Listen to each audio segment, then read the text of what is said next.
I work with a handful of girls who think I'm an okay guy. I know it's fucking hilarious to me too. They know I'm into french fries wings just like any other dude. They're telling me, Gene, you have to get this Instant Vortex Pro. It's amazing. It's not a microwave. It's not a fryer. How do I describe it? A marriage of science and imagination with a sprinkling of Gandalf and Jesus magic. It finally came in the mail. I opened it up and just like any other bro, I take the instructions and... But as I bend to pick it up, I notice that there's pages and pages of warnings, top to bottom. I'm talking 33 in total, and I'm going to read some of them here for everyone. Leave at least 5 inches of free space when in use. Do not operate the appliance on or near combustible materials such as tablecloths or curtains. Whoa, this is some serious shit here. Do not attempt to dry your hair with Vortex Pro. Vortex Pro emits an infinitesimal amount of gamma radiation when in use. There's an extremely small chance you could develop colon cancer by your 60s by consuming products heated by Vortex, but trust us, it's worth it? Holy shit.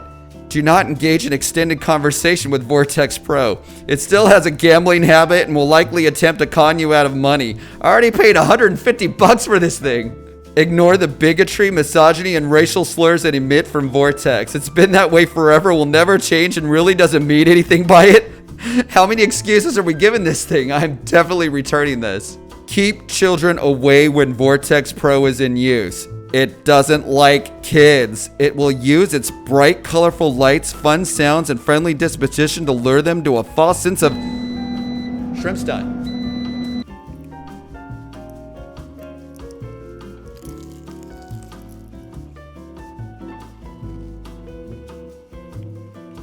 Oh my God.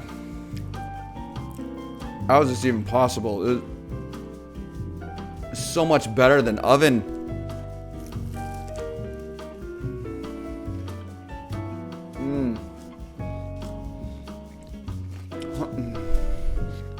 It's so good.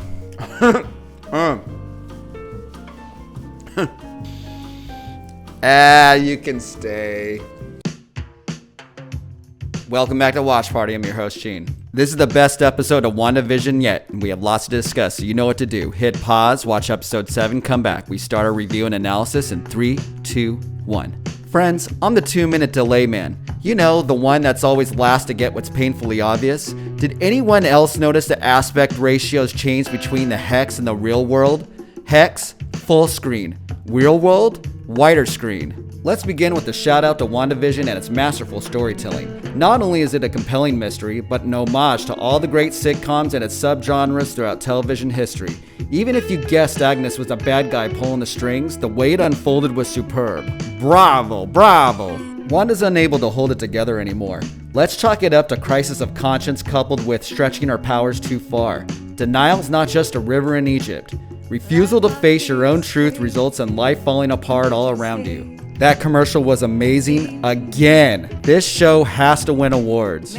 Wanda being too honest with the boys was hilarious. I laughed out loud when she told them she's starting to believe that everything is meaningless. There was no better place for Vision to wake up than in the circus. When he opens his eyes, wide ratio, because he believes he's in the real world. When he turns around and comes to, full ratio. To see Darcy... I'm sorry, Kat Dennings is super hot. So director Fuckface is after Vision. It's still a mystery what Agnes's role is in all this. Is she working for or with S.W.O.R.D.? Is she after Wanda and her powers? Or maybe, and this is what I'm banking on, she wants the kids. Would fit perfectly with her Wicked Witch persona. Agatha Harkness. Sorry everyone. Is she a Marvel, X-Men, or brand new villain? Captain Rambo is a foxy goddess and looks badass in her spacesuit. The level of production in this show is top tier.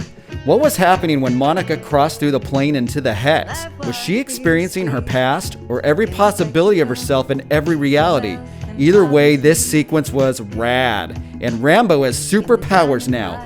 She sees the Hex like Neo interprets the Matrix. Yes!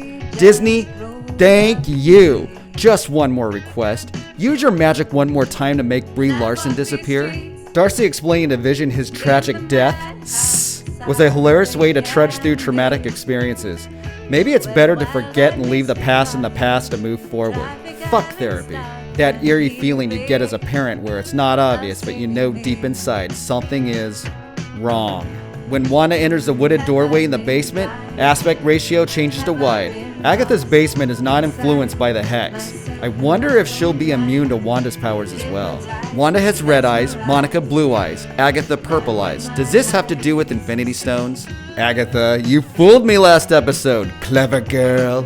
And you killed the dog, you bitch! Shout out to Wizard of Oz.